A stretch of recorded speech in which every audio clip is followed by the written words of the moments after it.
Hi hello friends, ನಮಸ್ತೆ. ನಯನ Anil Gowda YouTube ಚಾನಲ್ಗೆ ಸ್ವಾಗತ.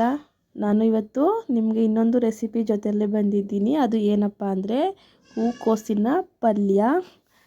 ಹೂಕೋಸಿನ ಪಲ್ಯ ಚಪಾತಿಗೆ ತುಂಬಾ ಚೆನ್ನಾಗಿರುತ್ತೆ. ಅಂದರೆ ಜಾಸ್ತಿ ಹೂಕೋಸಿನ ಪಲ್ಯ ಬೇರೆ ಥರ ನೋಡಿರ್ತೀರ, ಅಂದರೆ ಈ ಥರ ಒಮ್ಮೆ ಟ್ರೈ ಮಾಡಿ ನೋಡಿ. ಇದು ತುಂಬಾ ರುಚಿಯಾಗಿರುತ್ತೆ, ತುಂಬಾ ಚೆನ್ನಾಗಿರುತ್ತೆ. ಪಲ್ಯ ತುಂಬ ಸ್ಪೆಷಲ್ ಅಂತಲೇ ಹೇಳ್ಬೋದು. ನೋಡಿ, ಇದು ನಾನು ಏನು ತೋರಿಸ್ತಿರೋದು ಇದು ಹೂಕೋಸಿನ ಪಲ್ಯ. ಹೇಗಪ್ಪ ಅಂದರೆ ಬನ್ನಿ ಮಾಡುವ ವಿಧಾನ ನೋಡ್ಕೊಂಡು ಬರೋಣ ಹೇಗೆ ಅಂತ. ಮೊದಲು ನಾನಿಲ್ಲಿ ಒಂದು ಹೂಕೋಸು ತಗೊಂಡಿದ್ದೀನಿ. ಇದನ್ನು ನೀಟಾಗಿ ಬಿಡಿಸ್ಕೋಬೇಕು. ಎಲ್ಲ ಸಿಪ್ಪೆ ಎಲ್ಲ ತೆಗೆದು ನೀಟಾಗಿ ಬಿಡಿಸ್ಕೋಬೇಕು. ನೋಡಿಲಿ ನಾನು ಬಿಡಿಸಿ ಇಟ್ಟಿದ್ದೀನಿ.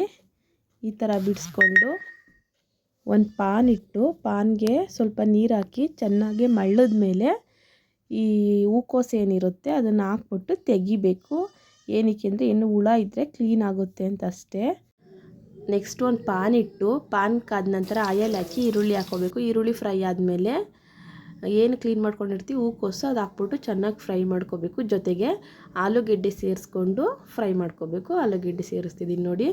ಆಲೂಗೆಡ್ಡೆ ನಂತರ ಟೊಮೊಟೊ ಹಾಕಿ ಫ್ರೈ ಆದಮೇಲೆ ಸ್ವಲ್ಪ ಉಪ್ಪಿನ ಪುಡಿ ಹಾಕಿ ಫ್ರೈ ಮಾಡ್ಕೊಳ್ಳಿ. ಉಪ್ಪಿನ ಪುಡಿ ಹಾಕ್ಕೊಂಡು ಫ್ರೈ ಮಾಡಿಬಿಟ್ಟು ಒಂದು 5 ನಿಮಿಷ ಚೆನ್ನಾಗಿ ಫ್ರೈ ಮಾಡ್ಕೊಳ್ಳಿ. ಫ್ರೈ ಆದಮೇಲೆ ಸ್ವಲ್ಪ ಅರಿಶಿಣದ ಪುಡಿ, ಸ್ವಲ್ಪ ಬೇಳೆ ಸಾಂಬಾರು ಪುಡಿ ಹಾಕಿ ಚೆನ್ನಾಗಿ ಫ್ರೈ ಮಾಡ್ಕೋಬೇಕು. ನೋಡಿ, ಬೇಳೆ ಸಾಂಬಾರು ಪುಡಿ ಹಾಕ್ಬಿಟ್ಟು ಫ್ರೈ ಮಾಡ್ತಿದ್ದೀನಿ. ಚೆನ್ನಾಗಿ ಫ್ರೈ ಮಾಡ್ಕೊಳ್ಳಿ.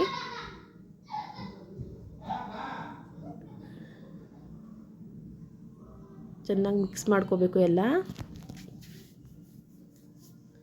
ಮಿಕ್ಸ್ ಮಾಡಿಬಿಟ್ಟು ಇಲ್ಲಾಂದರೆ ಒಂದು 5-10 ನಿಮಿಷ ಬೇಯಿಸ್ಬಿಟ್ರೆ ಹೂಕೋಸಿನ ಪಲ್ಯ ರೆಡಿ. ಚಪಾತಿಗೆ ಮತ್ತು ನೀವು ಅನ್ನ ಸಾಂಬಾರಿಗೆ ಪಲ್ಯ ಆ ಥರ ಯೂಸ್ ಮಾಡಿಕೊಂಡು ಬೇಕಾದರೂ ತಿನ್ಬೋದು. ಇದು ಅಷ್ಟು ಚೆನ್ನಾಗಿ ಟೇಸ್ಟಾಗಿರುತ್ತೆ.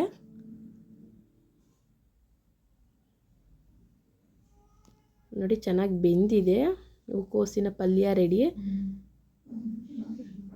ನೋಡಿದ್ರಲ್ಲ ಫ್ರೆಂಡ್ಸ್, ವಿಡಿಯೋ ಇಷ್ಟ ಆಗಿದರೆ ಲೈಕ್ ಮಾಡಿ, ಶೇರ್ ಮಾಡಿ, ಕಮೆಂಟ್ ಮಾಡಿ. ಇನ್ನೂ ಬೇರೆ ಥರದ ರೆಸಿಪಿಗಳು ಬೇಕು ಅಂದರೆ ಕಮೆಂಟ್ ಬಾಕ್ಸಲ್ಲಿ ಕಮೆಂಟ್ ಹಾಕಿ. Thank you all.